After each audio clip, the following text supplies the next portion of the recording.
Le faux dans l'info, le podcast d'Africa Tchèque pour comprendre l'écosystème de la désinformation.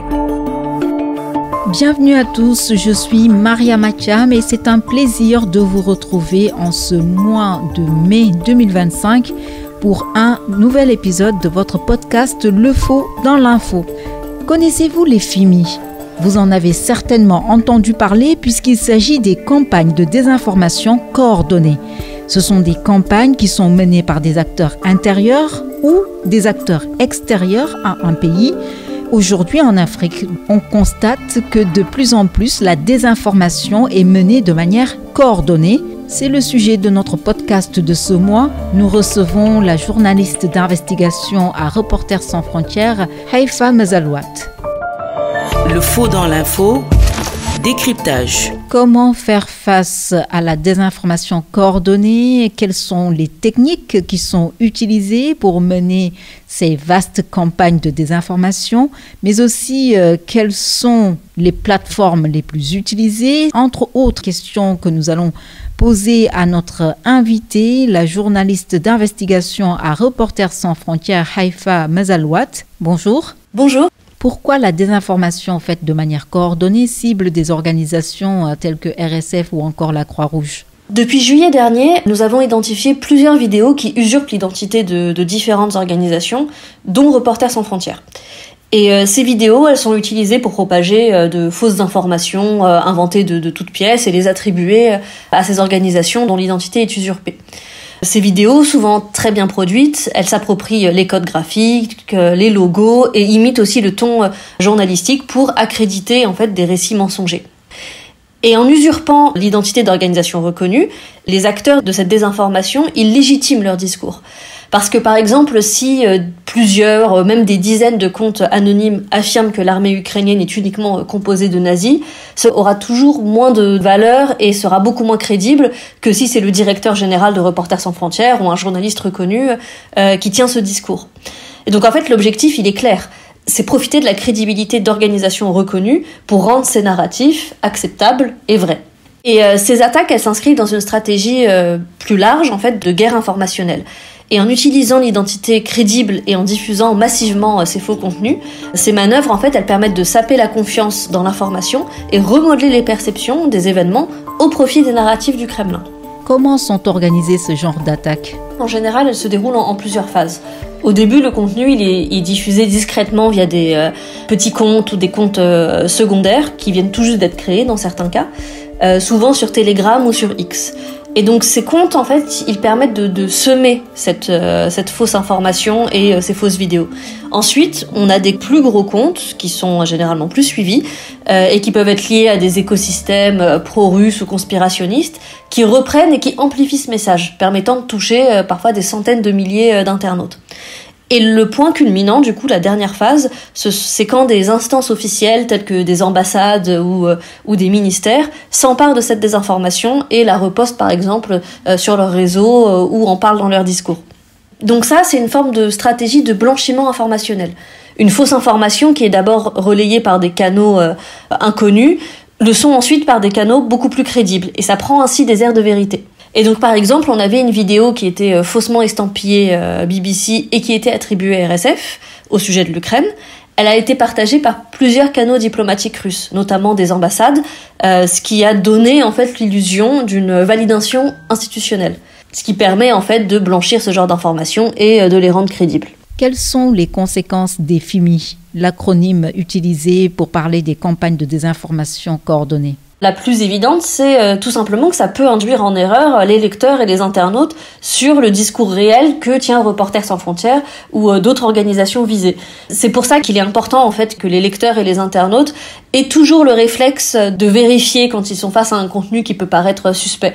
Donc par exemple, aller vérifier si ce contenu a été publié sur les canaux officiels de l'organisation, voire même de contacter RSF pour vérifier que cette information est vraie et signaler cette vidéo dans le cas échéant.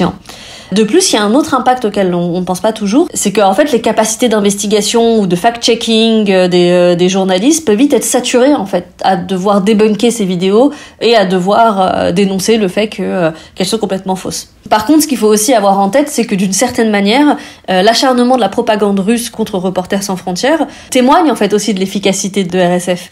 Parce que en utilisant la réputation de l'organisation pour propager de fausses informations, ça illustre que la réputation de RSF est un enjeu de crédibilité.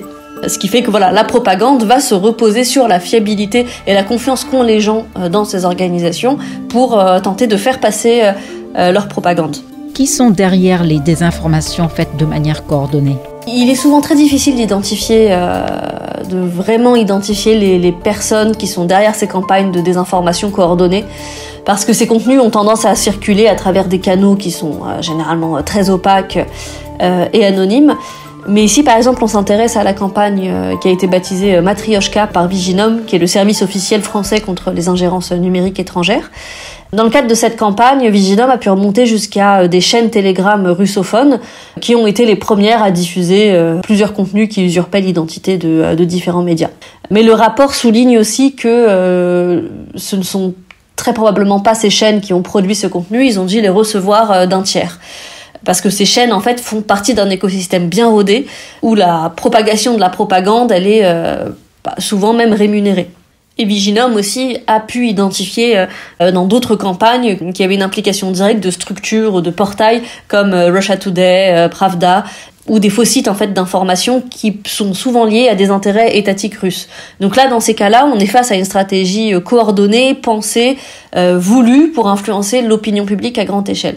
Mais ce qu'il ne faut pas oublier, c'est que derrière des contenus de désinformation, il n'y a pas toujours une campagne coordonnée au plus haut sommet du Kremlin à travers des réseaux qui seraient extrêmement bien rodés. On assiste aussi en fait à des individus qui prennent des initiatives. Reporters sans frontières vient d'ailleurs de sortir une investigation sur un profil similaire d'un propagandiste russe qui, depuis la France, diffuse énormément de contenu sur les réseaux sociaux et dans plein de médias africains, et qui, d'après les informations qu'on a pu obtenir jusqu'à présent, a agi en solitaire. Donc on a plusieurs cas comme ça qui décentralisent un peu ces opérations, qui sont un petit peu en périphérie d'actions plus coordonnées et qui contribuent en fait à quand même diffuser ce type de narratif en reprenant les codes très similaires, en reprenant tous les codes de la propagande du Kremlin. Notre invitée, la journaliste d'investigation à Reporters sans frontières, Haifa Mezalouat. Restez avec nous, nous reprenons cet entretien juste après cela. Le faux dans l'info, le podcast d'Africa Tchèque pour comprendre l'écosystème de la désinformation. Le faux dans l'info, décryptage.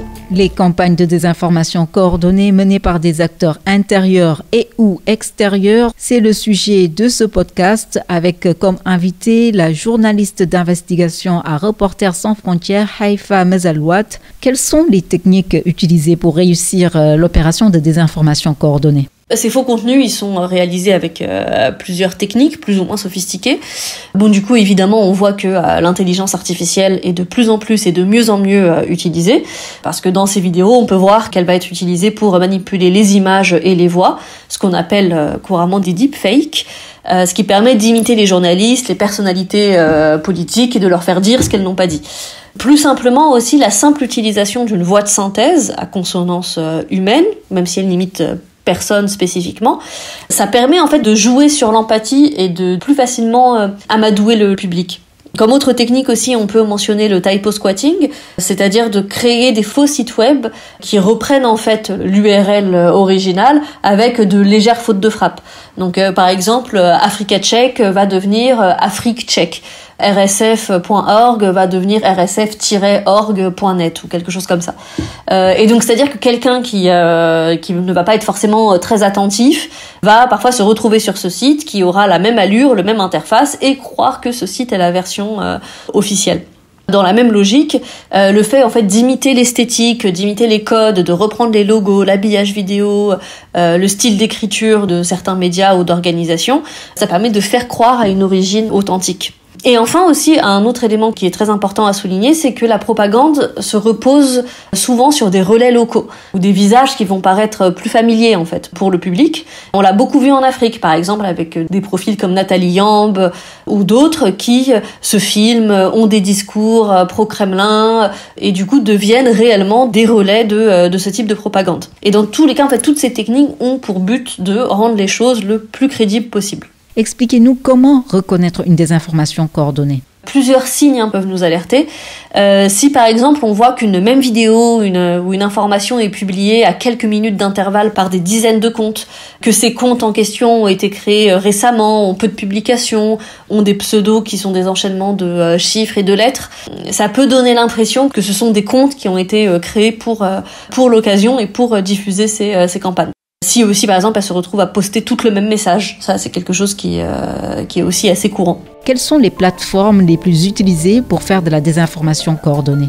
Et ça commence déjà dès nos messageries instantanées en fait. Les WhatsApp, Messenger sont très perméables en fait à ce genre de diffusion, surtout par exemple sur des groupes qui parfois comptent plusieurs centaines voire milliers de personnes. Ça touche très rapidement un grand nombre de personnes qui vont elles-mêmes relayer et ça entraîne une ampleur assez marquée.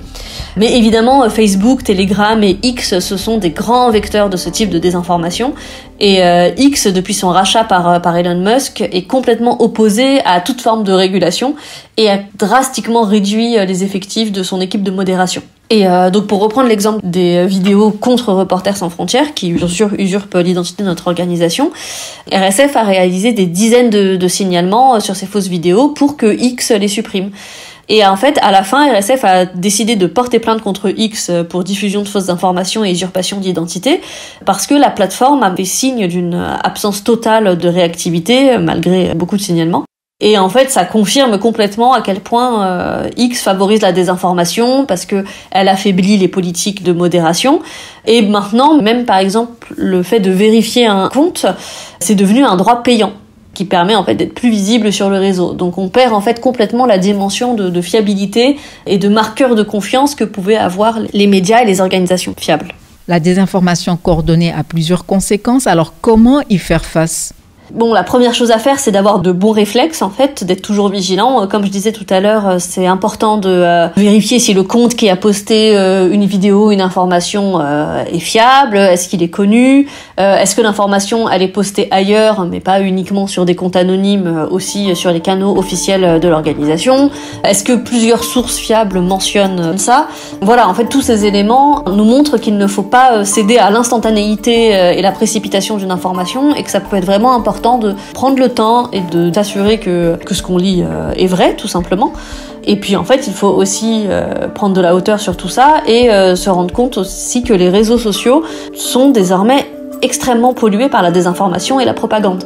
Et donc c'est important d'identifier, de connaître et de se tourner en fait vers des médias dignes de ce nom, que ce soit sur leurs canaux ou sur leur site officiel, parce que finalement c'est le meilleur rempart face à ce type de désinformation. Merci énormément à vous, Haifa Mezalouat. Je rappelle que vous êtes journaliste d'investigation à Reporters sans frontières.